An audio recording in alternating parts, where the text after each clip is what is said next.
सुनो बच्चों, आज मैं तुम्हें एक ऐसी कहानी सुनाने जा रहा हूं जो तुम्हारे दिल को छू लेगी। कल्पना करो, एक छोटा सा गांव है जहां हरी भरी घास और नीला आसमान है। वहां रहता है एक नन्हा बच्चा, नाम है उसका छोटू। छोटू को खेलना बहुत पसंद है, लेकिन एक दिन वो उदास हो जाता है क्योंकि गर्मी में बाहर खेलने का मन नहीं करता। तभी उसकी नजर पड़ती है एक पुराने पेड़ पर जो गांव के बीच में खड़ा है, मजबूत, हरा भरा, जैसे कोई दादाजी बच्चों को गोद में बिठाकर कहानियां सुनाते हैं। छोटू उस पेड़ के पास जाता है और पूछता है, अरे पेड़ दादा, तुम इतने बड़े कैसे हो? पेड़ मुस्कुराता है। हाँ, पेड़ मुस्कुराते हैं, हवा में उनकी पत्तियां सरसराती हैं ना।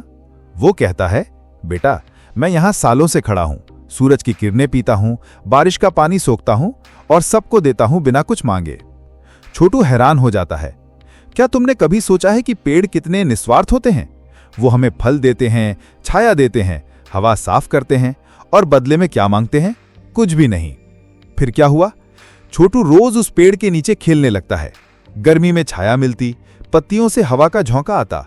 एक दिन पेड़ पर मीठे आम लगते हैं। छोटू खुशी से उछलता है, वाह दादा, ये आम कितने रसीले हैं। पेड़ खुश होता है, अपनी टहनियां झुकाकर फल तोड़ने देता है। छोटू खाता है, दोस्तों को बांटता है, लेकिन कभी थैंक यू नहीं कहता। पेड़ चुपचाप देता रहता है, जैसे कोई माँ अपने बच्चे को बिना शिकायत के सब कुछ देती है। याद है ना, तुम्हारी अम्मा कैसे रात दिन तुम्हारे लिए मेहनत करती हैं और तुम कभी कभी भूल जाते हो शुक्रिया कहना। समय बीतता है, छोटू बड़ा होता है।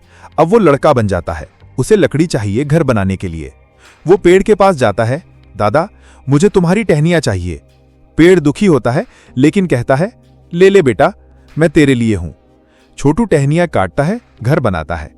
पेड़ अब कमजोर हो जाता है, लेकिन फिर भी खड़ा रहता है। क्या होगा अब? सस्पेंस तो बनता है ना। एक तूफान आता है, तेज हवा, बारिश। छोटू का घर टूटने लगता है, लेकिन पेड़ अपनी बची खुची जड़ों से उसे सहारा देता है। छोटू रोने लगता है, दादा मैंने तुम्हें कभी धन्यवाद नहीं कहा, हमेशा लिया ही लिया। उस पल छोटू समझता है कृतज्ञता का मतलब। पेड़ कहता है, बेटा जीवन में सब कुछ लेना आसान है, लेकिन शुक्रिया कहना हमें इंसान बनाता है। जैसे मैं प्रकृति का हिस्सा हूं, तुम भी हो।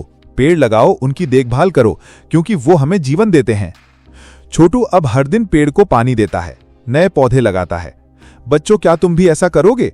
सोचो, अगर पेड़ ना हो तो हमारा जीवन कैसा होगा? सूखा, उदास। ये कहानी हमें सिखाती है कि निस्वार्थ सेवा का सम्मान करो, कृतज्ञ रहो। अगली बार जब तुम फल खाओ या छाया में बैठो, पेड़ को थैंक यू कहना मत भूलना। ठीक है ना? चलो अब तुम बताओ, तुम्हारा पसंदीदा पेड़ कौन सा है?